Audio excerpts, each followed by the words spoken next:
della Commissione europea. 1 milione di italiani aveva diritto al voto per giudicare anche evidentemente l'attività del governo dopo i primi 4 mesi. Giovinetta, guidata dal suo duce, poteva per le vie di Roma per rendere omaggio. El fascismo no surge porque hay unos malos muy malos en un lado y unos buenos muy buenos en el otro, no. Las cosas se clarifican después de que surge, porque entonces ahí sí que hay que tomar partido, sí o sí. Cuando el fascismo crece, cabe una trinchera, y las trincheras, ¿sabéis qué pasa? Que solo tienen 2 lados. Cuando el fascismo ya ha llegado, entonces aparecen nuevos movimientos. Algunos que no hicieron nada, pues con facilidad se pasan a las filas del fascismo. Es el miedo que me produce Ciudadanos y el PP de Casado. Esa gente tiene alma autoritaria, o son cobardes por naturaleza o por formación.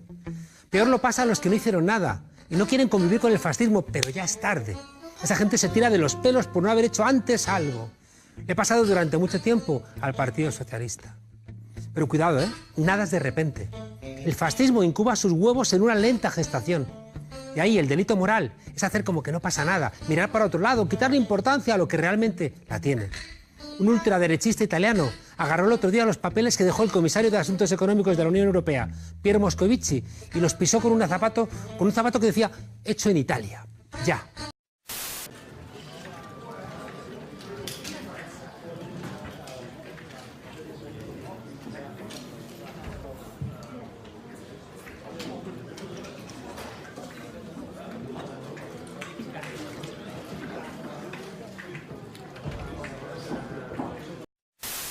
Protestaba contra la decisión de la Unión Europea de tumbar el presupuesto italiano, que llevaba aumento del gasto social, renta ciudadana, la reducción de la edad de jubilación, bajada de impuestos.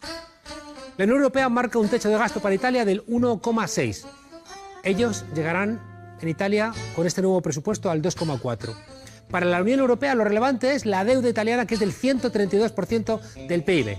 O sea, una vez y casi un tercio del Producto Interior Bruto. Para el gobierno de Italia, en cambio, lo importante es gritar que ellos gobiernan para los italianos, que la Unión Europea es una burocracia ladrona y que la soberanía está en Italia y no en Bruselas. Ya me diréis quién gana de esos dos el relato. Pero lo más triste es que para Matteo Salvini y los suyos, bueno, abandonar a su suerte a 659 seres humanos no es una tragedia, sino una victoria, ha dicho este tipo.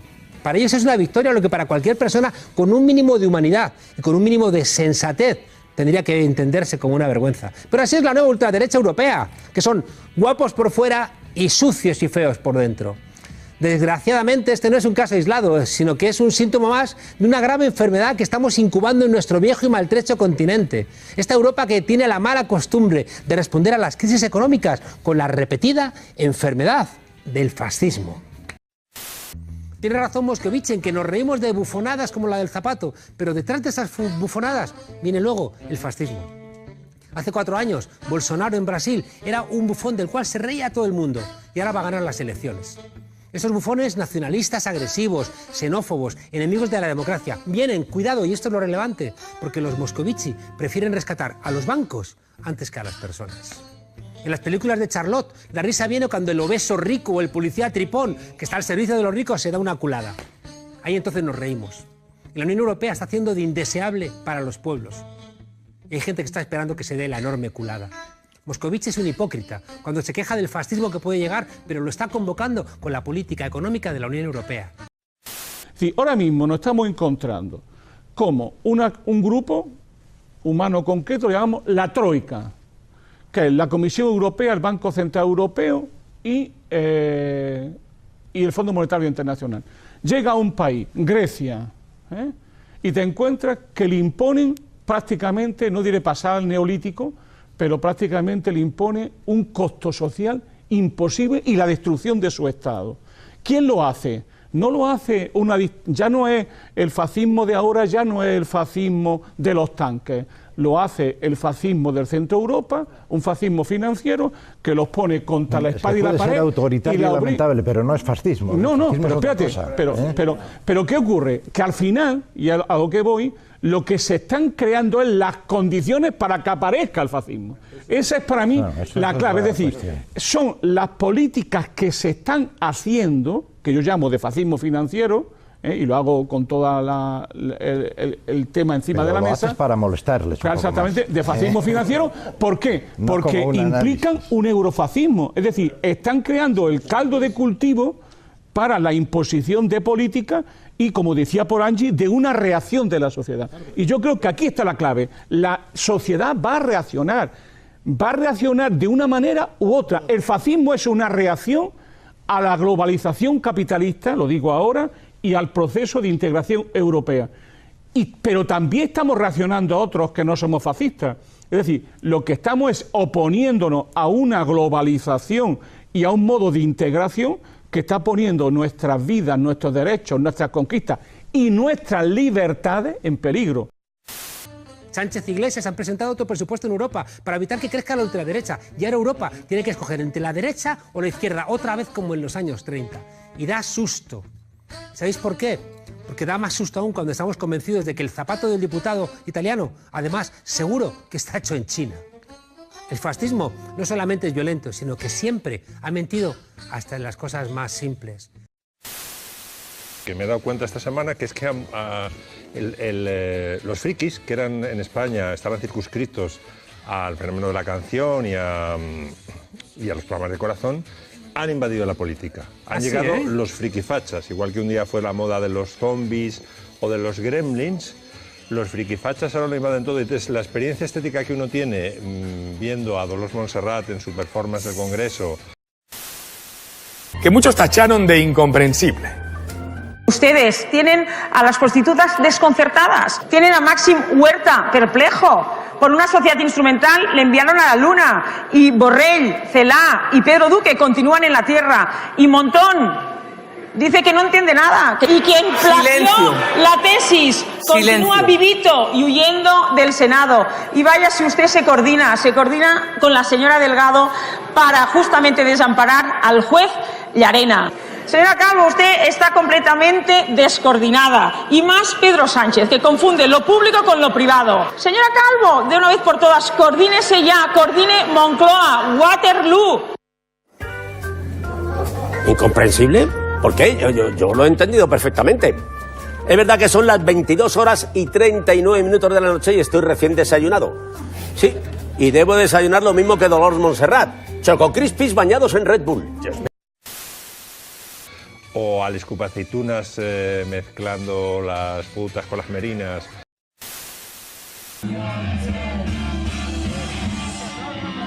Con este lanzamiento, el ingeniero fiezano Teodoro García ha demostrado hoy por qué ostenta el título de campeón del mundo en lanzamiento de huesos de oliva.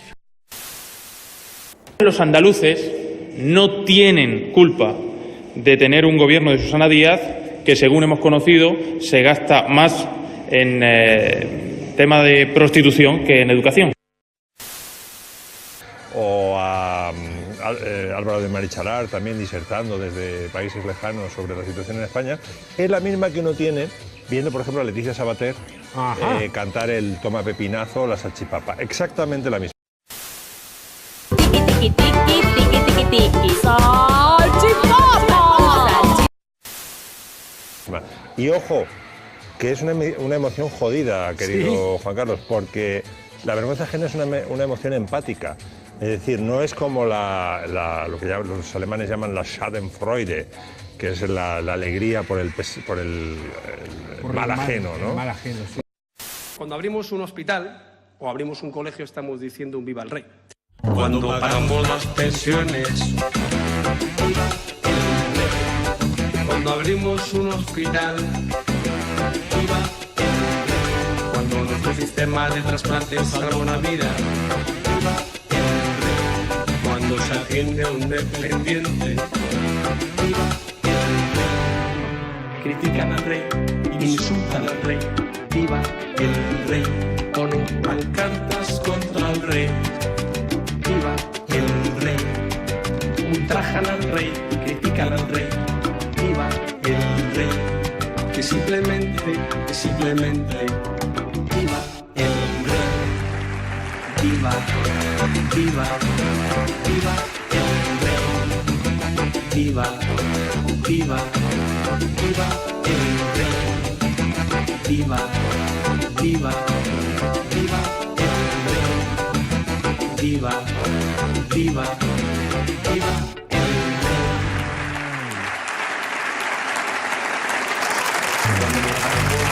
el rey. Viva, viva el rey.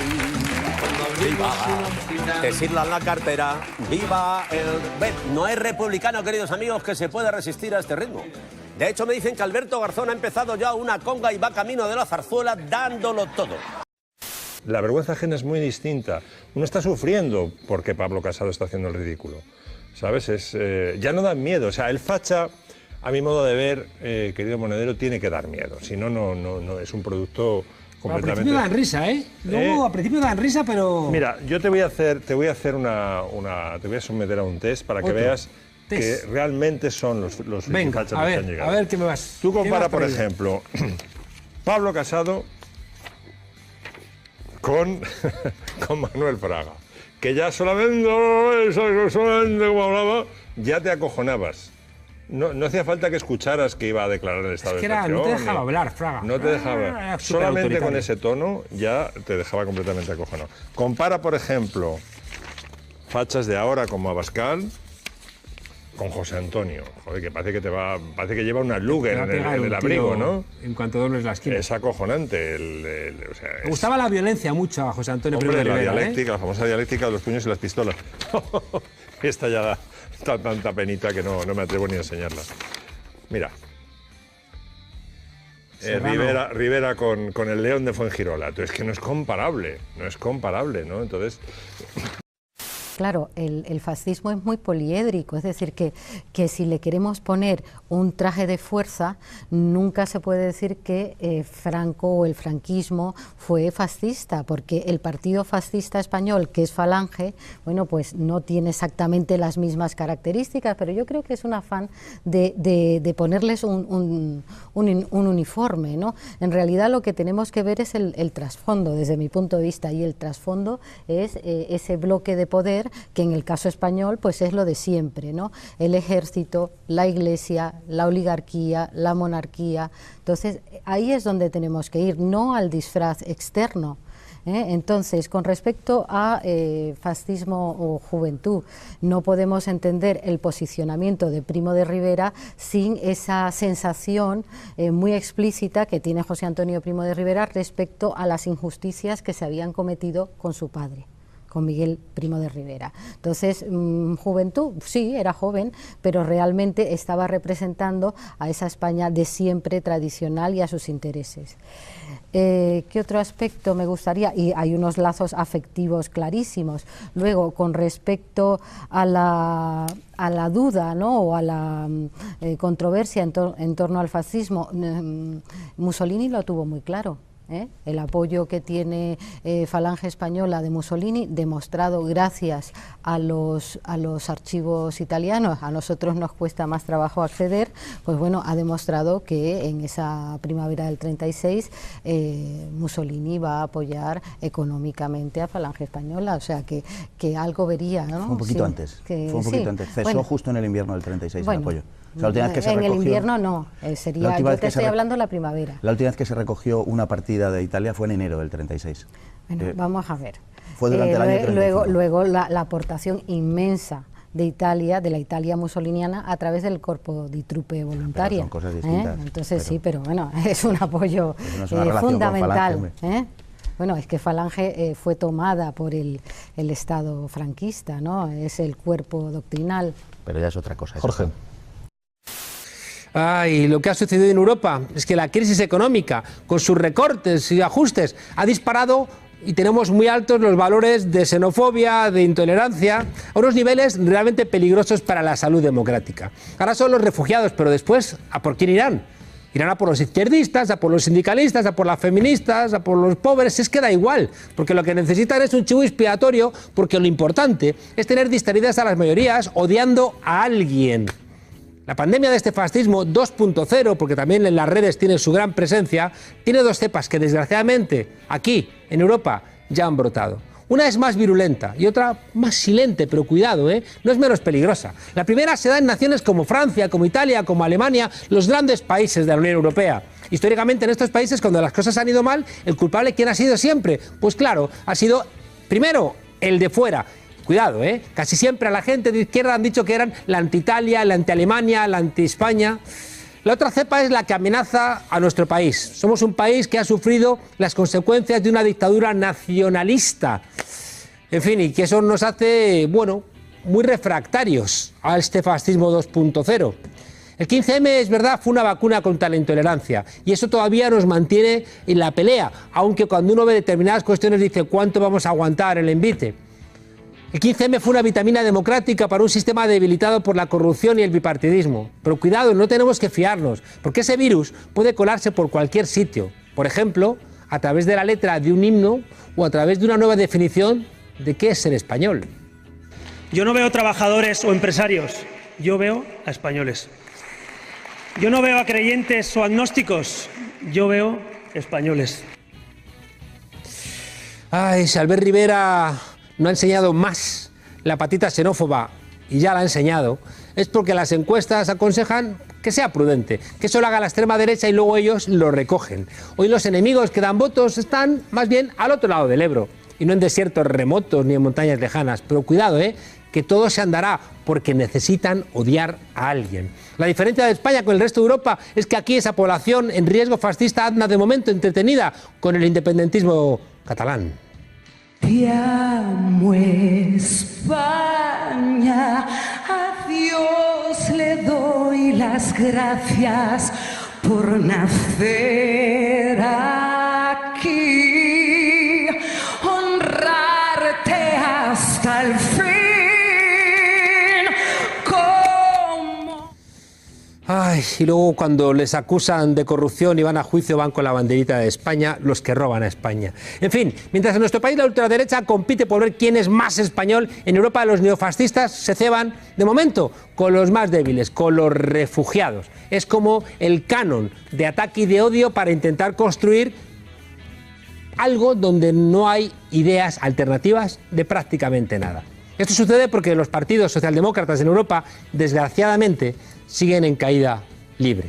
Claro, allí no tienen alternativas progresistas reales. Llevan años asumiendo e impulsando los mismos recortes que los partidos conservadores y liberales clásicos. Y de hecho, el gran patrón de la socialdemocracia europea, que es el Partido Socialdemócrata Alemán, está gobernando con Margaret Thatcher. En Francia, Marine Le Pen. En Italia, Matteo Salvini. En Hungría, Viktor Orbán. Alternativa para Alemania, Alternative für Deutschland, en fin, son todos el mismo perro de siempre, pero con un distinto collar. Se disfrazan de inocuos liberales, proteccionistas, queremos salvar a nuestra patria primero, pero en realidad son una mutación de aquella ideología nacida en una marcha sobre Roma y que después se dedicó a emborracharse de cerveza en Múnich. Por ejemplo, veamos, Marine Le Pen, es que esta líder del Frente Nacional, que estuvo, por cierto, a punto de alcanzar la presidencia, recordad, lleva en su programa electoral otra vez temas como la pena de muerte. Claro. Otra propuesta que firmaría el bueno de Adolf Hitler. ¿Sabéis cuál? Pues un carné de ciudadanía. Un carné por puntos, saber quién es buen inmigrante, quién es mal inmigrante. También nosotros, cuidado. Quién merece ir a un campo de reubicación, quién puede tener el marchamo de buen italiano, de buen español, de buen francés, de buen alemán. ¿Y eso quién lo dice? Os repito, los que van a juicio con la banderita de España en la muñeca, esta gente son los que lanzan las ideas. Y luego, ¿sabéis cuál es el problema? Que los bienpensantes las recogen. No está ahora mismo Europa pensando en crear campos de concentración en las fronteras externas de nuestro continente para los que quieren venir aquí a tener una posibilidad, porque nosotros estamos haciendo políticas fuera de nuestras fronteras que le impiden a muchos países tener una mínima posibilidad. ¿Qué queremos? ¿Fracasar las economías de los demás y que no quieran venir a la nuestra? Lo triste es que la alternativa a Le Pen en Francia es Emmanuel Macron, que ese es el ídolo de Albert Rivera. Curiosito, ¿no? Este señor acaba de aprobar una ley de extranjería que criminaliza al inmigrante solo por eso, por ser extranjero. Da igual que vengas huyendo de una guerra que han producido tus armas, o que han producido tus multinacionales, o catástrofes que han producido tus nucleares que construyes en otros países. Da igual. El destino en Francia pasa a ser la cárcel o la deportación.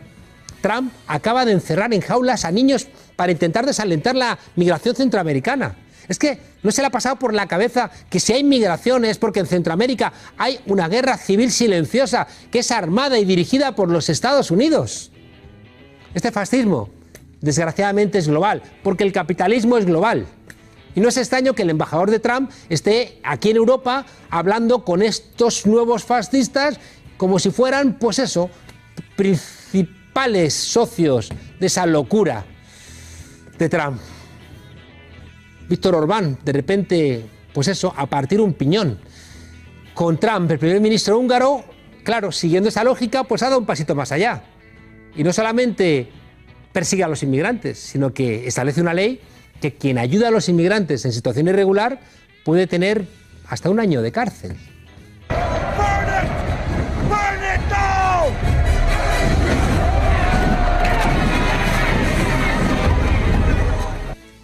No se os ocurra dar una manta, no vaya a ser que darle calor a un inmigrante te convierta en un mal español.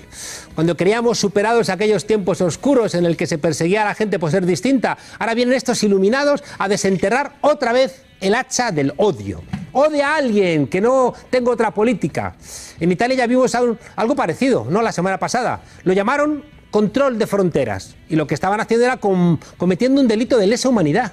Porque abandonar a una muerte segura en el mar a cientos de hombres, de mujeres, de niños, de niñas que piden asilo es un genocidio. Otro punto común que comparten estos partidos es otro enemigo que a la gente le puede asustar si lo construyes como algo que te da miedo, el antiislamismo, o incluso recuperarán el antisemitismo. Ese es el caso de Alternativa para Alemania, el partido que más ha crecido en los últimos años en el país germano. Algunos de sus líderes niegan públicamente que haya habido un holocausto. ¡Hala! Otra vez. Y llaman a salir del complejo que supuso para los alemanes la derrota en la Segunda Guerra Mundial. Venga, a sacar otra vez pecho y hacer la marcha del ganso por Unter den Linden. Este batiburrillo de virus, bacterias y cerebros unicelulares pues nos permite encontrar que los que sufrieron el horror nazi en la Segunda Guerra Mundial pues resulta que son ahora sus aliados, como esos fascistas griegos de Amanecer Dorado. Un partido con 20 escañitos en el Parlamento que lo único que ha hecho ha sido propinar palizas a inmigrantes, a antifascistas, a homosexuales y que incluso han provocado ya varias muertes. Y, por fortuna, tienen a varios dirigentes en la cárcel. El último en entrar puede ser el diputado que ha llamado al ejército a dar un golpe de Estado en Grecia. Fijaos qué locura. Ya veis cómo está el patio, un panorama desolador. Cuidado, que se puede haber agravado por salidas de pata de banco como el Brexit. En conjunto que tenemos, pues más incertidumbre, más recortes, más pobreza, que es lo que necesitan estos parásitos para infectarnos su mortal veneno, enemigo de la democracia. Así que ya sabéis, atentos, atentas, porque si el clásico cuñado, si el clásico facha de toda la vida, ese que dice, ese es un monstruo, ese hace lo que le da la gana, empieza a protestar contra los inmigrantes que vienen a quitarnos el trabajo, los inmigrantes quieren quitarte tu trabajo de esclavo, o esa gente que dice que no, que él conoce a un refugiado que tiene 3 pisos, ya. Los inmigrantes vienen a acabar con la seguridad social, que no, que todo el mundo que consume en este país paga impuestos por el consumo y está financiando la seguridad social. Dejad de contar mentiras. Cuando escuchéis a esta gente, estos que dicen, cuidado, que acoger a los del Aquarius va a tener un efecto llamada, alejaos de esa gente, porque esa gente ya se ha contagiado de ese virus fascista. Es un virus que, cuando se desata, se propaga a una enorme velocidad, porque siempre hay alguien a quien odiar. Buscad la vacuna, y ¿sabéis dónde está la vacuna? En la memoria. Y cuando encontréis la memoria, dialogadla a vuestro entorno. Vais a ver que los efectos de la generosidad son infinitamente más hermosos que los del odio. Y confiad, por favor, en el ser humano, porque si no confiáis en el ser humano, ¿sabéis qué ocurre? Que dejamos de confiar en nosotros mismos. Y es entonces, cuando hemos dejado de confiar en nosotros mismos, cuando buscamos en los líderes políticos justificaciones que nos permitan comportarnos como salvajes. Como tu hija llevar ese honor, llenar cada rincón con tus rayos de sol. Franco freno de Falange, no, hay un perfecto entendimiento entre Franco y la Falange, y la Falange se dejó utilizar todo y más por Francisco Franco. Es decir que frena la Falange en absoluto. Franco hace suya la Falange y la Falange se deja captar, hay una perfecta sintonía por parte de Franco y la Falange, no solamente ya durante la guerra, sino durante la posguerra, es decir, se convierte en la ideología del Estado. ¿Y dónde están las voces de Falange que lo critican, que lo rechazan? ¿Dónde? ¿Dónde? En una mano, caben en una mano. Bueno, sobran los dedos de una mano, seamos realistas, sobran los dedos de una mano. No era fácil quejarse entonces, ya, ¿no? pero Seas bueno, fascista o de extrema izquierda. Por eso cuando se dice que Franco frena la Falange, ¿dónde está esa crítica? No existe. Hombre, cuando metió a Edilla en la cárcel, ¿no? Bueno, ya está, Edilla, los dedos de una mano, sobran los dedos de una mano. Te podría dar muchos más casos, hay fusilamientos incluso de falangistas. Dime cuál. Pérez de Cabo, por ejemplo, por favor, eso es otro caso. ¿Cuántos? Hombre, están los incidentes. 5 dedos de una mano y sobran. Pero vamos a ver, Mirta, sobran. La Falange es una organización que tiene 3 años cuando estalla la guerra civil. Y mueren por distintas causas, o bien en los primeros días o en los primeros meses, José Antonio Primo de Rivera, Ramiro Ledesma Ramos, Julio Ruiz de Alda, Onésimo Redondo, es decir, las principales cabezas de la Falange, las 4 principales, mueren, desaparecen. ¿Cuántos es una son? organización. ¿Cuántos son? Pero déjame terminar el razonamiento. Y Sánchez Mazas acaba siendo ministro. Desde febrero de 1936 empiezan a entrar en Falange tras la derrota electoral. Fue un cambio de naturaleza, o sea, que se produce la guerra civil hace cambiar de naturaleza a Falange. Exacto. Hay una entrada en masa, y la JAP y todo el mundo de la CEDA, empezando por el por el cuñadísimo, acaban dirigiendo Falange. Que no era falangista, que de hecho, siendo amigo personal de José Antonio, sí es de la Falange de Franco, pero no fue de la Falange anterior. Es decir, lo que es una mutación, vamos a ver, pero lo que se produce en abril de 1937 es la creación de un organismo nuevo que se llama Falange por razones de apariencia externa, pero lo que se trata es de recuperar a toda esa derecha política y social dentro de una nueva organización que tiene relativamente poco que ver. Hay un libro muy interesante de Arrese, donde en los años 50 hace un recuento de los falangistas dentro de la Falange y son un 5%. Hombre, por eso te digo, ¿cuántos son en la Falange? Son muy poquitos. Muy pocos, claro. Nunca hubo un partido fascista de masas en España, claro, eso está claro. Nunca hubo tampoco unas elecciones que ganase, por mucho que José Antonio Primo de Rivera se quiso presentar y no ganó tampoco ninguno de sus objetivos. Entonces, no hubo partido fascista, diríamos, con tal término. Por supuesto que no lo hubo, pero sí en su ideología y sí también en la famosa frase que todos no sabemos, aquello que la dialéctica de los puños y de las pistolas, que expresa muy bien el concepto fascista. El fenómeno del friquifachismo llega también al periodismo. Es una cosa que se circunscriba solamente a la política. Y entonces el otro día, solamente por meterme con José Antonio, sabes que le hicieron un juicio con todas las de la ley, con jurado en Alicante, en noviembre del 36, y el hombre, que era el ideólogo del golpe de Estado y el de la dialéctica de los puños y las pistolas, se cagó por las patas abajo en la sala de vistas y empezó a decir, no, negó 3 veces a Mola, como San Pedro a Cristo, decía que no tenía nada que ver con la insurgencia, en vez de decir, joder, no te has levantado en armas contra la Constitución. Como ellos dirían, no murió como un hombre. No murió como un hombre ni afrontó las responsabilidades. Tú te has rebelado con la Legión, ¿no? ¿Y cuál es el lema de la Legión? Viva la muerte, ¿no? Son los africanistas los que te han hecho ganar la guerra. Bueno, pues entonces, viva la muerte hasta el final, joder. Por desgracia, el término fascista se ha convertido en un adjetivo muy habitual en el vocabulario político que suele usarse para descalificar al oponente. ETA es fascismo, Cristina Cifuentes es fascista, la PA es nazi, el comunismo soviético era fascismo, los de Intereconomía son fascistas, Barrio Nuevo, Vera y Felipe González eran fascistas, y si tu padre te dice que vuelvas a casa antes de las 10 o que madrugues para ir a la manifestación del 1 de mayo, tu padre es un fascista. No hay mayor estupidez que banalizar un fenómeno político tan crucial crucial como el fascismo, convirtiéndolo en un indescifrable significante apto para el insulto. Como demostraron los historiadores y los politólogos, el fascismo fue, tanto en sus versiones italiana, alemana y española como en muchas otras, un proyecto político autoritario de clase para tiempos de excepción. Por eso, en un momento como el actual, cuando la amenaza de los monstruos vuelve a ceñirse sobre nuestras sociedades, conviene saber de lo que estamos hablando cuando hablamos de fascismo.